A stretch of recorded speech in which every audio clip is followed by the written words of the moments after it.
fired for her son. Then a stranger said, "I was that kid."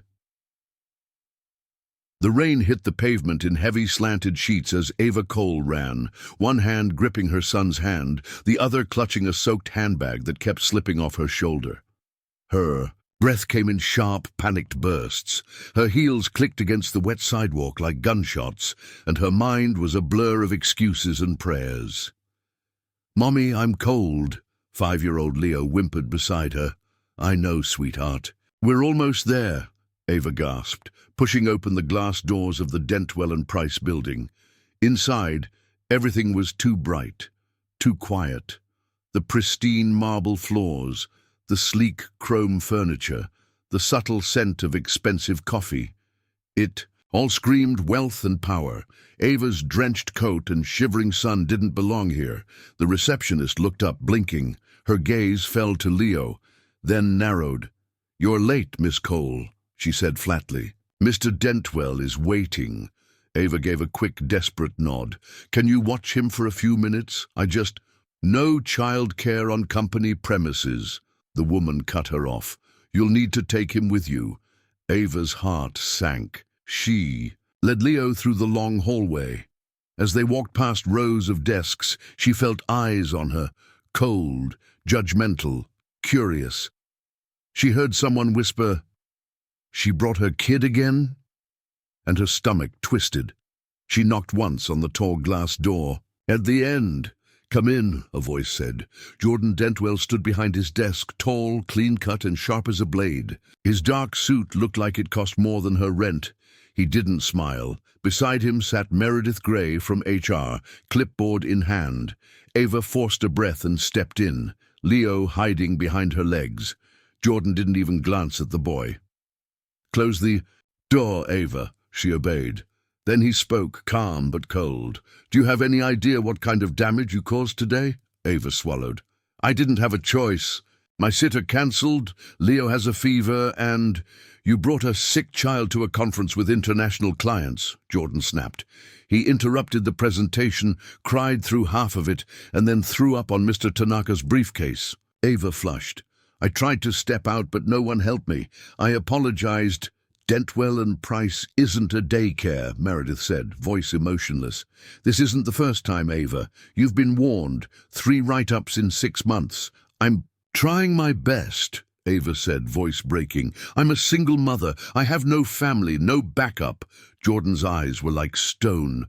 "You should have thought of that before accepting a full-time role. You're a liability now." Leo sniffled behind her. Ava's fists tightened. "You knew I had a child when you hired me. I work twice as hard as anyone here. You know that."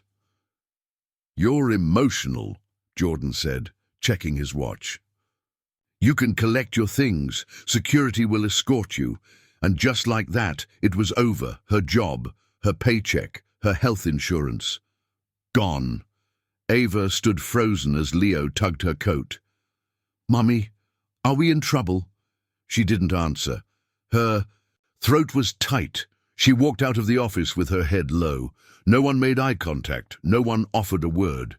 She packed up her things into a box. Photos, coffee mug, Leo's drawing that had once made the break room fridge.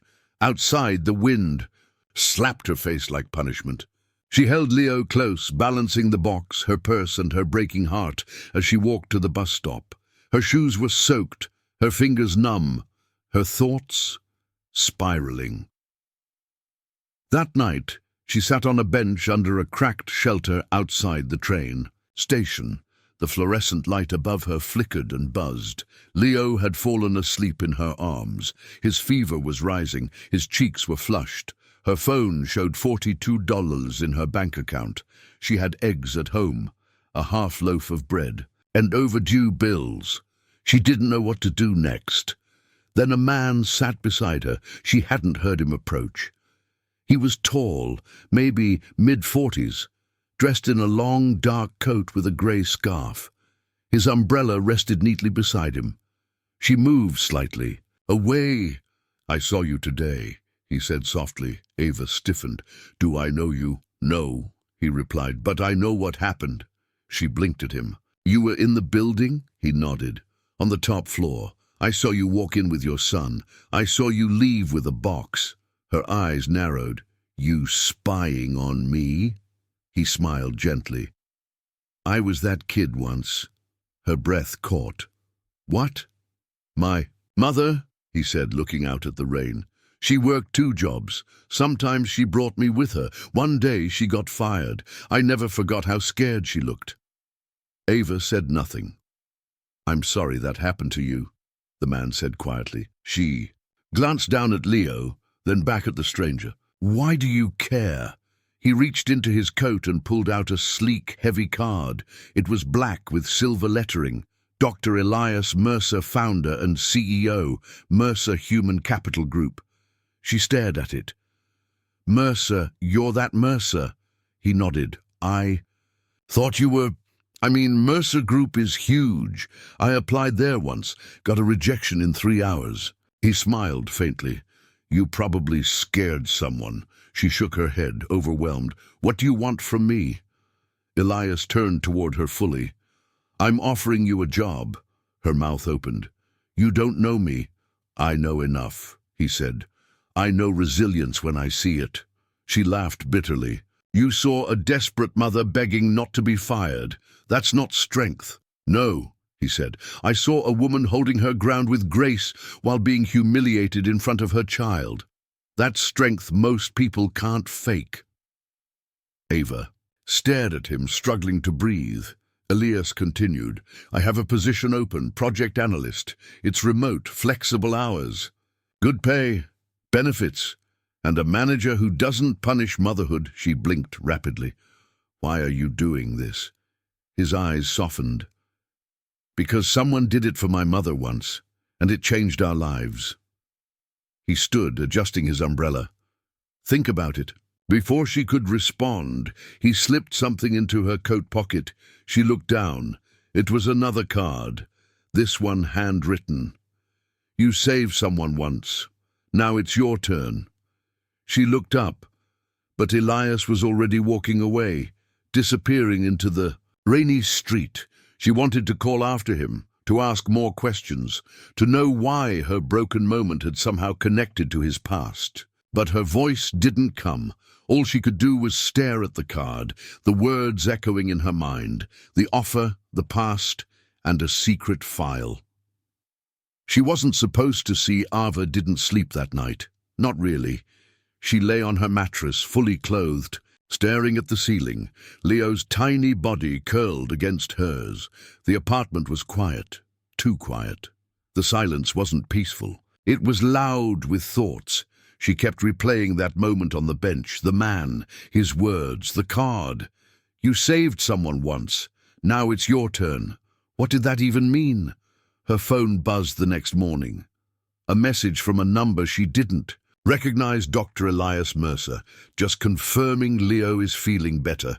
Let me know when you're ready to talk. No pressure. She hesitated. Then, to her own surprise, she typed, He's still got a fever, but I'd like to talk. Just don't waste my time. A reply came instantly. Of course not. Let's meet somewhere safe. Bring Leo. They met that afternoon at a quiet cafe near the river. Mercer's choice. The place was beautiful, quiet, and tucked away from the chaos of the city. Ava wore a clean sweater and jeans, her nerves barely hidden.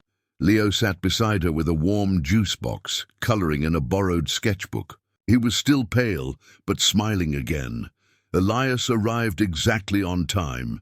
He greeted her with a nod, then turned to Leo. Hey there, champ. Feeling better? Leo smiled shyly. Mommy says you're rich. Ava turned red. Leo, but Elias laughed. That's not always a compliment. Ava folded her arms. Okay, Dr. Mercer, I'm here. What exactly are you offering me? He leaned back. A position with Mercer Human Capital. You'd be working as a project analyst, remote, flexible, hours, good pay, and most importantly, no judgment about being a mother. And why me? He looked at her seriously. Because I know you. I was you, Ava. Not just the kid, but the fighter who had no one to back her up. You didn't beg. You didn't crumble. You protected your son and your dignity. That matters. More to me than any degree. Ava hesitated. And what does your company actually do? Elias paused. We invest in people. We provide recovery roles for those who've been pushed out unfairly. Single parents, veterans, formerly incarcerated. We don't talk about it in press releases, but we change lives. That wasn't what she expected. So this isn't a charity case? She asked. No, he said flatly. I don't do pity. I do potential. She stared at the table, chewing her lip. The idea of working again, of belonging somewhere, made her feel light and afraid all at once. I'll give it a try, she said finally. But if I feel like I'm being used or played again, I'm gone. Elias nodded. That's fair. He pulled out a folder and slid it across the table. Your first assignment starts Monday. Read through it. You'll have a manager named Mara. She'll onboard you remotely. Ava opened the folder. It contained a simple briefing, a data analysis project involving employee exit interviews from other companies. But something caught her eye. A company name at the top corner, Dentwell and Price. Her chest tightened. Wait. This is them. She, said Elias, raised an eyebrow. Yes, we've been auditing their turnover and internal behavior. You didn't mention that when you offered me this job, she said, suddenly suspicious. I didn't think I needed to. You're not investigating them. You're sorting through interview transcripts and logging keywords. Ava frowned. And what happens to those transcripts? They'll be reviewed by a separate legal team, Elias said calmly. We're building a case for systemic discrimination. Her heart was pounding. She'd thought she was getting away from her past, but now it was her first assignment. I'm not sure I can do this, she said quietly. Elias leaned forward. Ava, you know what it feels like to be thrown away. That makes you more qualified than any data analyst. I didn't pull strings to punish anyone. I'm offering you the chance to take back control. She stared at him. Leo tugged her sleeve. Mommy, can we go? Home now? She nodded, still dazed. That night, after putting Leo to bed, Ava opened her laptop and accessed the secure Mercer portal. The dashboard was sleek and simple. She clicked into the project folder. Hundreds of interview files appeared. Anonymous. Transcripts from former Dentwell and Price employees. She started reading. And with each line, her hands grew colder. I left because I was told having a child made me less committed. They cut my hours right after I disclosed I was pregnant. My boss said, women with kids are always half here. Her eyes burned. Page after page, she read stories that felt like hers. Women, mothers, even some men. All forced out, quietly, strategically. Then she found one labeled, Case File, Mun 467, Cole. Her blood turned to ice. She opened it. Internal memo. Confidential subject, Ava Cole. While Ava has shown consistent output, her repeated disruptions due to childcare conflicts present ongoing liabilities. Client exposure incidents, Tokyo presentation, indicate poor judgment. Recommended termination with HR support. Possible NDA required. J. Dentwell, she sat frozen. They'd planned it. They didn't fire her because of the meeting. They had been preparing to fire her for being a mom. Her fingers hovered over the keyboard. She clicked Save As and quietly stored a copy of the file on her encrypted drive.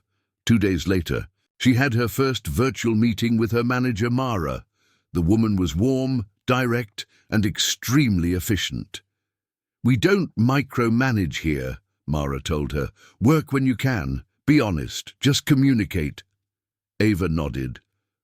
Over the next week, she dove deep into the files, organizing patterns of bias, flagging keywords, and building a narrative map. Each entry made her more determined. She didn't just want to survive anymore. She wanted to fight back. And then, one night, she opened another file and her world shifted again. It wasn't from Dentwell and Price. It was a locked archive titled Mer M. Cooper Case, Final Curious. She entered her project key. It opened. Inside was a document, a legal report. Ava skimmed it, then slowed, then stopped. Summary: patient, Elias Mercer, age 12. Status: recovered from acute neglect and abuse. Legal guardian: Evelyn Cole. Role: former caregiver at state-run child protection. Home: note: Elias formed a deep attachment to Ms. Cole, identified her as a primary protector during state review. Placement change triggered regression. Ava's hand flew to her mouth. Evelyn Cole, her mother's name. Her breath caught. She clicked another document, this time a scanned photo. It was old, faded. A woman held a young boy with dark hair and sad eyes. The woman was Ava's mother. The boy was Elias. Ava stood up, chair scraping behind her. Her mind reeled. That's why he said, "You saved someone once." That's why he knew her name. That's why he offered her the job. He had known her, her family, for decades, and he never told her. The hidden truth, the betrayal, and the choice that changes everything. Ava couldn't stop staring at the screen. Her eyes bounced back and forth between the old photo and the case notes. Her mother, Evelyn Cole, wasn't just a random name in Elias Mercer's past. She had been the reason he got through it, and now Elias had walked into Ava's life, offered her a job, and never once told her. The words blurred on the screen, identified her as a primary protector during state review. Placement change triggered regression. It wasn't just gratitude, it was personal, deep. Why hadn't he said anything? She stood up, pacing the living room, her arms wrapped tightly around her chest. Leo was asleep in the next room. She wanted to protect him from all of this, from the confusion clawing at her chest. A few minutes later, she typed a short, sharp message. Ava, I saw the file. You knew my mother. Why didn't you tell me? She didn't expect a reply so fast. Elias, I was waiting until you were ready, but I'll explain everything. In person. Elias, tomorrow, 8 p.m., Mercer HQ. I'll be there. The next evening, Ava arrived at Mercer Group's downtown headquarters. Unlike Dentwell and Price's glass and marble monument, Mercer's building was older, restored brick, warm lighting, and a garden entrance with real plants, not the fake plastic greenery she was used to. Inside, the receptionist greeted her kindly. Ms. Cole, Dr. Mercer is waiting upstairs. A private elevator took her to the top floor. The doors opened to a wide office lined with bookshelves and soft lighting.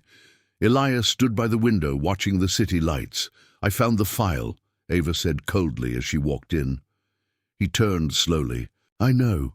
You should have told me, she said, from the start. I didn't want you to feel obligated, Elias said. Or worse, like I was offering pity.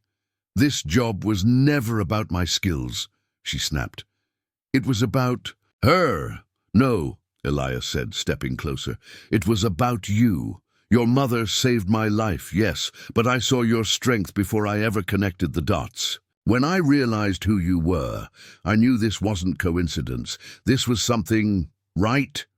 Ava crossed her arms. So why hide it? Why wait until I stumbled across the truth?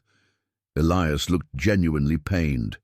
Because I've lived my whole life being the kid someone else had to save. I didn't want to flip that script on you. You're more than Evelyn's daughter. Ava's voice cracked. She died without ever telling me about you. He nodded. She probably didn't think I remembered. I was one of many kids in that shelter. But to me, she was everything. She made me feel human again. A silence fell between them.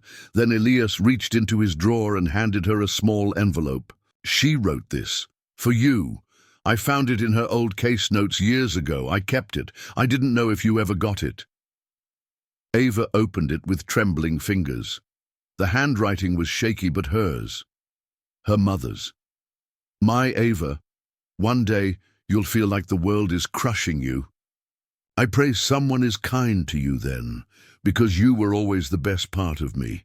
Keep going, even when it hurts. You never know whose life you might be saving just by being yourself. Tears slipped silently down Ava's cheeks. She wiped them away. Swallowing hard. I don't know what I'm supposed to do with all this, she whispered. Start by not quitting, Elias said gently. She looked up. You're asking me to keep working on a case against the company that broke me. I'm asking you to help build something that might protect someone else, he replied. You can walk away, but I don't think that's who you are. She didn't answer. Not yet. The next day, Ava dove back into the files, harder this time. Her emotions were raw, her drive sharper. She knew what it felt like to be erased. Now she wanted to shine a light on every hidden injustice. Then, while sorting audio interview logs, she clicked into one labeled Exit Memo. Ex-Executive Confidential Recording Name, redacted date, last year. She put on her headphones. A woman's voice filled the air, calm, precise. I was asked to falsify HR reports, to make it appear that female employees were leaving voluntarily. I refused. They threatened me with legal action for breach of contract if I spoke up. The worst part? There was a spreadsheet. Names, notes, even reasons for letting them go. They called it the list. Ava's breath hitched. One of the names on that list was Ava Cole. She froze. The voice continued. Her profile was flagged by Jordan Dentwell himself. He called her a risk to image, said her personal issues could reflect badly on clients. I told them it was discrimination. They told me to shred the file. I didn't. Ava's skin went cold. Jordan Dentwell, the man who'd fired her, without a second glance, had targeted her, not for her work, for her life, and someone inside that company had been brave enough to record the truth. She clicked Save, then encrypted the file and sent it straight to Mara. Moments later, her phone buzzed. Mara, we need to meet. Elias wants to bring this to the board. You just cracked the case wide open. 2 hours later, Ava sat across from Elias and Mara in the Mercer conference room. The lights were low. The tension was high. This recording gives us something actionable, Mara said. We already had the anonymous interviews, but this is a former executive's sworn testimony. We're ready to bring legal pressure, Elias said. Expose them publicly if needed. Ava's heart pounded. What happens to people like Jordan? Elias looked her in the eyes. That depends. If they settle quietly, he walks with a slap on the wrist. But if we go public, people start talking. Sponsors pull funding. The media digs in. She clenched her fists. Then go public. Mara paused. There's one more thing. We traced the metadata, that voice on the tape. We found the source. She slid a photo across the table. Ava's jaw dropped. It was Sasha Quinn, her old mentor from Dentwell, a woman Ava had admired, who had vanished suddenly just weeks before Ava was fired. She left quietly, Mara said, but not without leaving us breadcrumbs. Ava stared at the photo, her mind spinning. So what now? She asked. Elias leaned forward. Now we give you the choice. We can use your name in the case. You'd be the face of it, the one who stood up after being erased. But it's risky, public, exposing. Ava looked down at the photo of Sasha, then at the file with her mother's words. Then she looked up. I'll do it, she said, not just for me, for every single person they pushed out and told to be quiet. Elias nodded once. Then, it's time. The final move, the courtroom twist, and a million eyes watching Ava stood outside the courthouse, her hands trembling as she adjusted the collar of her plain black blazer. Leah was safe with her neighbor, unaware that today might change their lives forever. Ava glanced up at the tall, grey building. This was it. No turning back. She felt a presence behind her. Elias Mercer. Calm. Steady. You don't have to do this alone, he said. She nodded, swallowing the tightness in her throat. I know, but I'm not that girl anymore, hiding in elevators with her son just to survive. I'm not going to stay silent for people like Dentwell. Elias gave a small smile. Good, because the press is here, and they're waiting. Ava looked past him. Cameras, reporters, flashing lights, all ready for one thing: her voice. Inside the courthouse, the room was packed. Mercer's legal team sat on one side, Dentwell and Price's cold, expensive lawyers on the other. Jordan Dentwell himself was seated behind them, arms folded, face tight with irritation. He hadn't expected this to go public. The judge entered. Silence fell. The hearing wasn't a full trial, it was an injunction review, but the media frenzy had turned it into a spectacle. Ava took the stand. Her heart pounded in her ears. The room blurred for a second. Then she saw Leo's face in her mind, and she spoke. She told them about the night she was fired, the months of being gaslit at work, the way she had to hide her son in closets, in lunch breaks, just to stay employed. She read from the Dentwell memo, voice unwavering. Ava Cole, flagged as a liability due to motherhood. Consider discreet removal. The courtroom was silent. Then, Elias's attorney played the secret recording. Sasha Quinn's calm, damning voice filled the air. They asked me to shred the list. I didn't. Dentwell's lead attorney stood to object. This evidence was obtained without consent, but the judge raised a hand. We'll address admissibility in due course. Continue. Ava's fingers tightened on the edge of the witness stand. They didn't just fire me, they erased me, like I was a stain on their record for choosing to be a parent. The judge looked over the documentation silently, then nodded. We'll recess. Full decision pending, but I'm granting temporary protection for all named whistleblowers and impacted employees, and I'm freezing Dentwell and Price's ability to destroy internal records. That was all they needed. The moment Ava stepped outside, the press surged forward. Ava didn't run, didn't flinch. One reporter asked, "What do you hope happens now?" Ava looked into the camera. "I hope my son grows up in a world where being a parent isn't treated like a weakness, and where women don't have to choose between dignity and a paycheck." 2 weeks later, the story exploded. News outlets everywhere picked it up. Single mother fired for bringing sick child, now taking on corporate giant. Hashtags trended. Employees from all over began sharing their stories. Former Dentwell, interns, HR assistants, even contractors. The anonymous list Sasha had mentioned was real. Multiple whistleblowers confirmed it. Jordan Dentwell resigned. Publicly, he claimed it was for health reasons. Privately, he was negotiating to avoid jail time. Ava, meanwhile, found herself invited to speak on talk shows. A viral interview. Clip showed her speaking calmly. "I don't want revenge. I want change. I want accountability." One morning, Elias called her. "I have something for you," he said. She met him at a quiet park, Leo running ahead toward the swings. Elias handed her an envelope. "What is this?" she asked. "A new job offer. One I want you to consider carefully." Ava opened the envelope. Her eyes widened. Director of Equity and Inclusion. Mercer Group salary. $120,000 remote options. Flexible hours. She looked up at him, stunned. "You're serious?"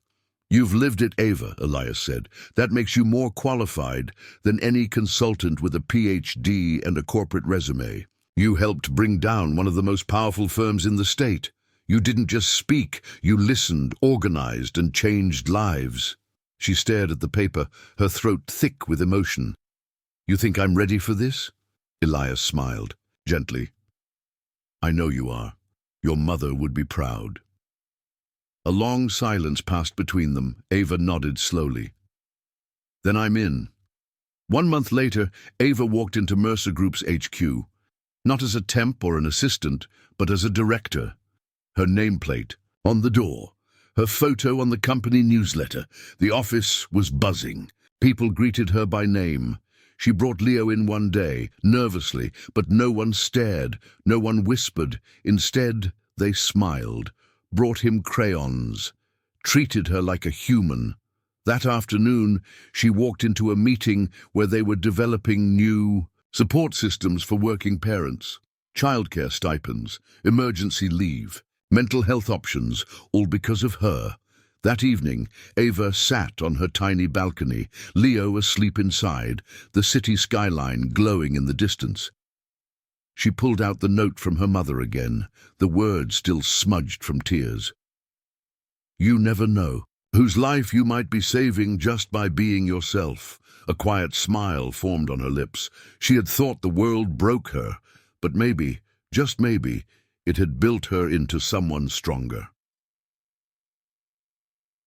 The end.